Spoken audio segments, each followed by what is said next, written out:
I don't know if we got this on the last time or not, but I got all the blanks now for the legs all joined up. And the ends, you see, I got planed where the flats are going to be left on them. And there's 80 of them done,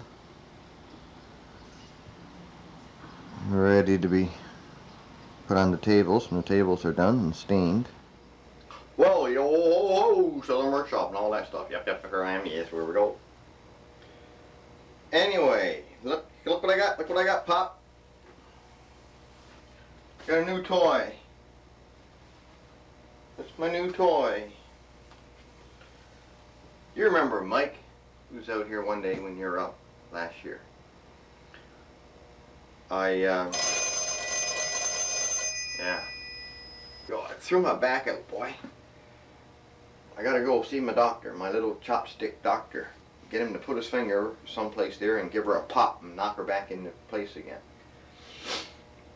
Anyway, my other machine there, you know Mike, I was telling you, you know Mike.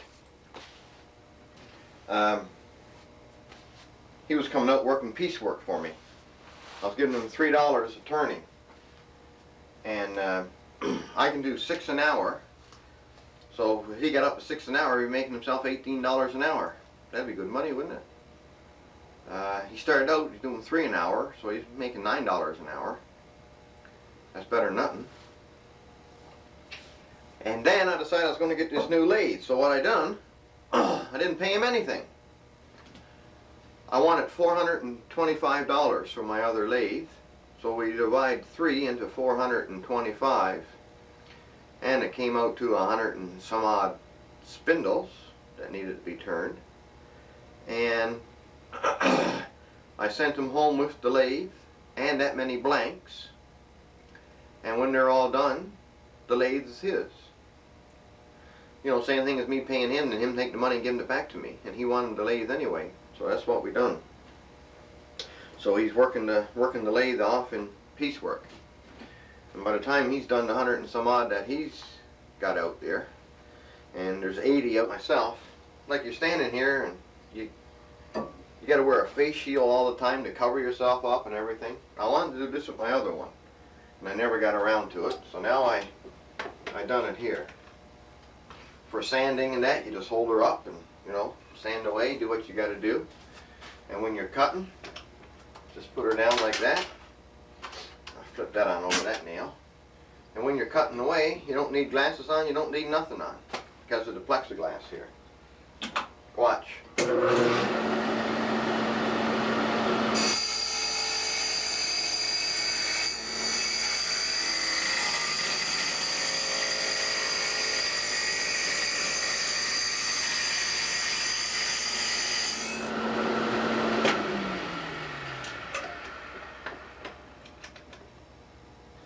All it does is come out, hit you in the gut, spray your fingers.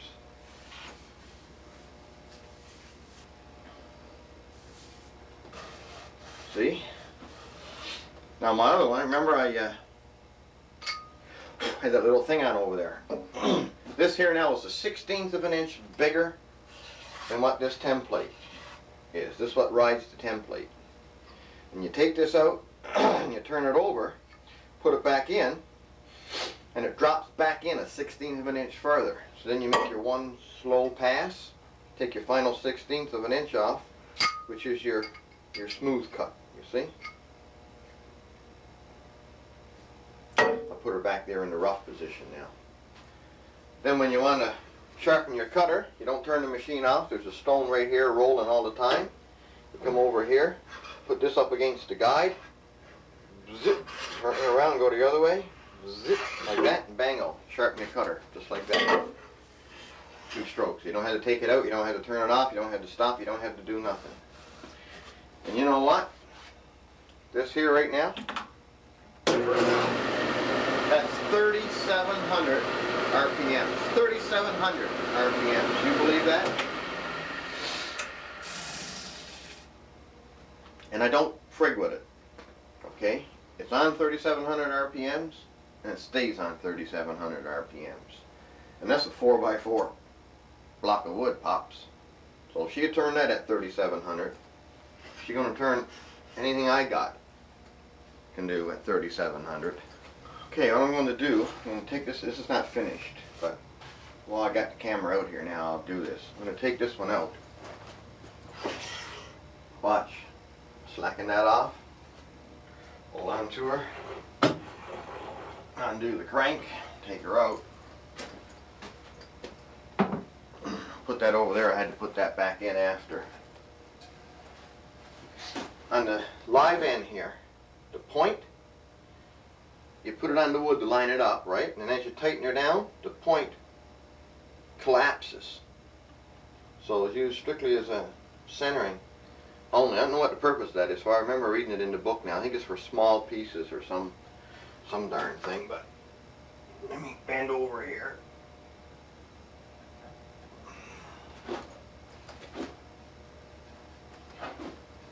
Of course, this was oak. I wouldn't stay on there like that, you know. I would have to make a little hole in it or something.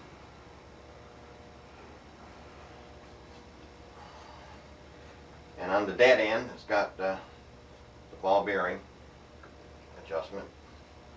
The ball bearing end, like so. It turns like the live end. Now I'm going to drop our shield down over here. This is not only good for chips, but if that should come off, it's going to come up, bang into here, and dance around in there instead of coming up and flying over your head and killing somebody standing over at the bench or somewhere, okay? Now this is 3,700 RPMs. Top speed on my other machine was 3,450. This one is 3,700. Now that's going to be noisy, obviously. I mean, it's a 4x4 post, all right? And I'm going to immediately round off the one side, and then that'll quiet her down some. That'll quiet her down somewhat. What?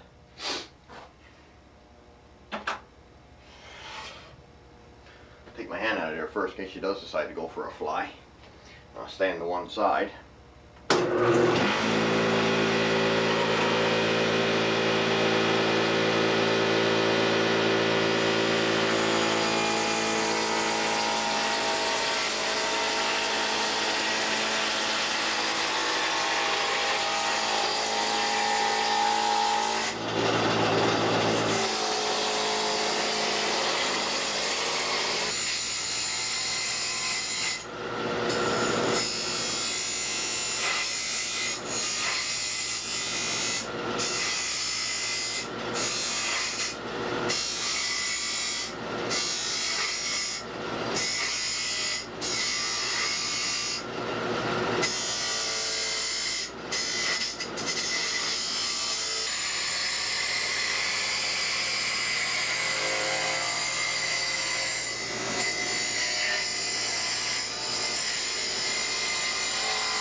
There we go.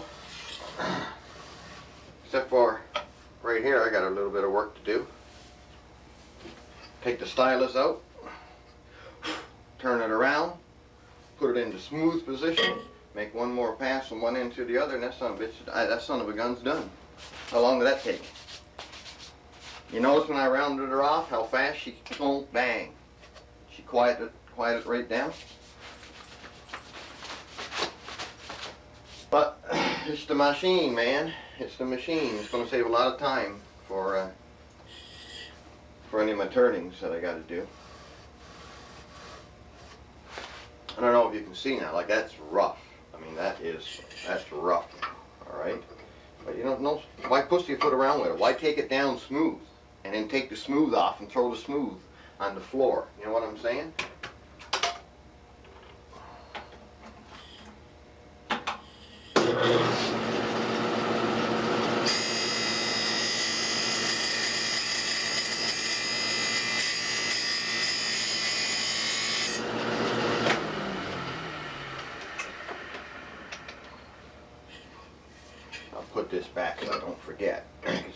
roughing yet, eh?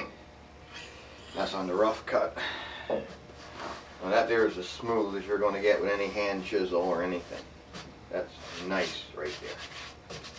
And of course, being pine, that'll finish up with a piece of sandpaper like lickety-split. Here's my template.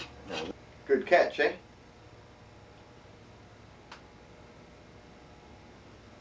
And see how much glue I got in there. Especially I won't be able to see now. I turn the damn bottle over, will I? I got 120 panels to make up like this. And these 120 then gets glued together in pairs, like I said outside there earlier.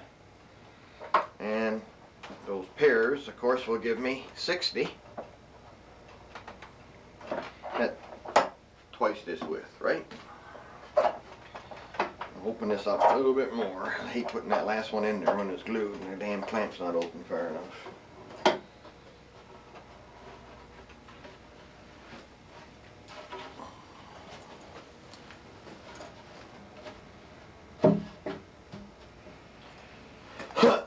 See, if I had a 36-inch planer, I wouldn't have to do this, would I?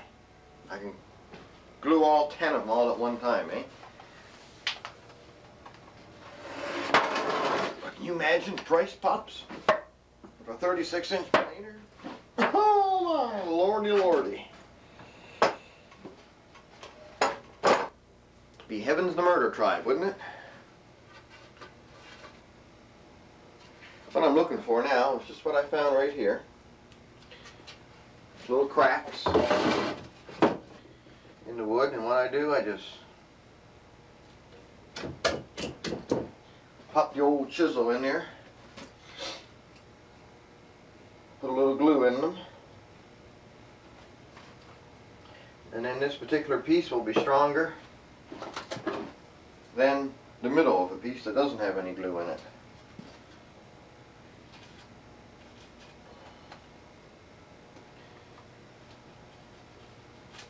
Just take, I just got a corner of a piece of sandpaper here, eh, and I just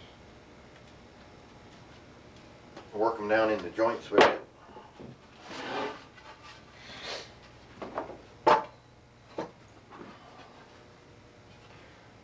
Take a look at them all first. See, they're already going through the sander because the sander's 38. And then that'll take care of my center seam, see? If it's not lined up quite exactly white. So I got my coal, sniffing in and snorking.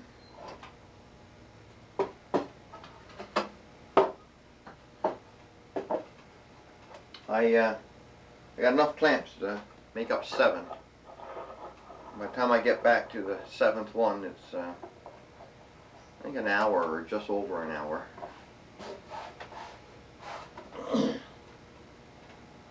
Whew.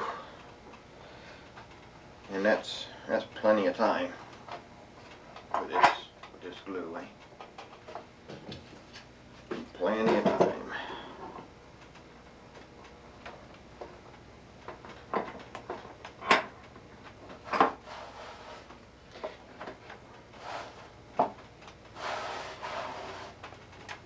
I get them as, close as I can, but I'm fussing with them too much.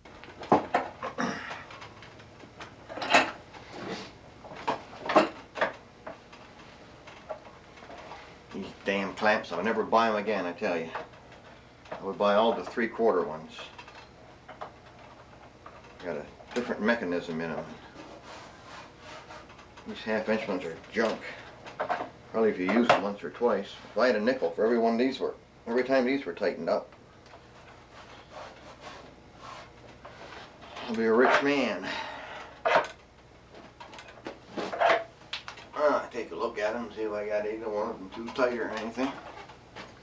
I played around with trying to put just enough glue on those seams that it wouldn't ooze out, so I wouldn't have to clean her off. but I don't feel right. You don't know, if it came out to the edge or not. So I gotta cut back quite a bit. I just get a little bit now. Maybe not even enough on some of them to hurt the knives on the planer, but 2 minutes, whatever, to do it. That only adds up to an hour and a half over a whole job. I tell you, it's a different story than doing the ones and twosies, boy. Well, there you go. That's one. Like I say, I got 119 to do the same thing to. 120 altogether. There's 38 this size. 38 tables. So that would be 76, right? That'd be 76 this size I gotta make. And 20 some odd. 22 or 20, yeah, 22. The same width, only instead of 54 inches long, I think they're 24 or 28 inches long. Okay, so it'll just be this much.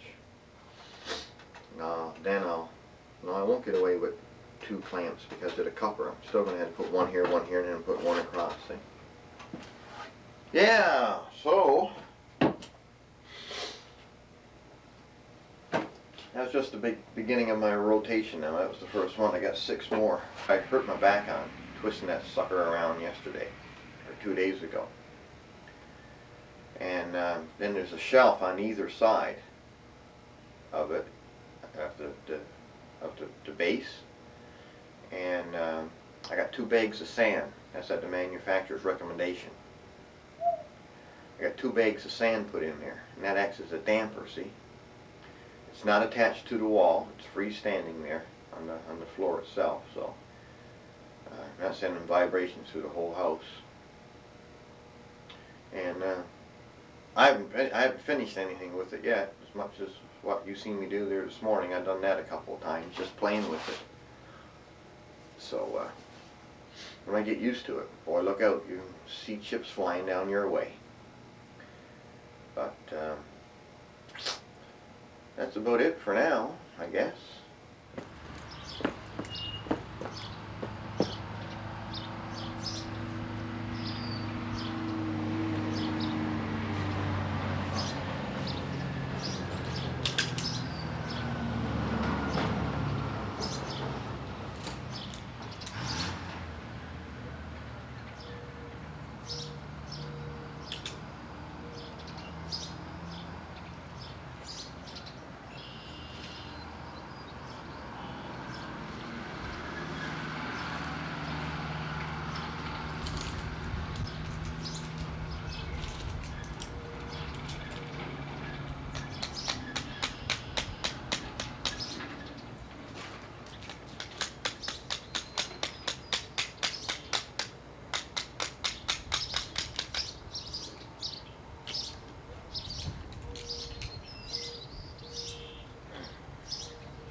Look at that. 2 little baby robins. I'm looking in the nest. I just scared Mama away. She wasn't too pleased. Look at her mouth open, look. Oh, one guy fell over backwards. Ah. Just waiting for food, eh? Where's the other guy at now? Come on, get your butt up there too. Oh, here he is. We're almost over now. This is almost the end. This is almost the end. Oh, he's coming back up. Look. Oh, ah. Isn't that cute? The cardinal only had one egg in her nest, and it broke. It didn't take, so we won't see any cardinals. Look at that, mouth wide open. It just seems to be two of them, eh?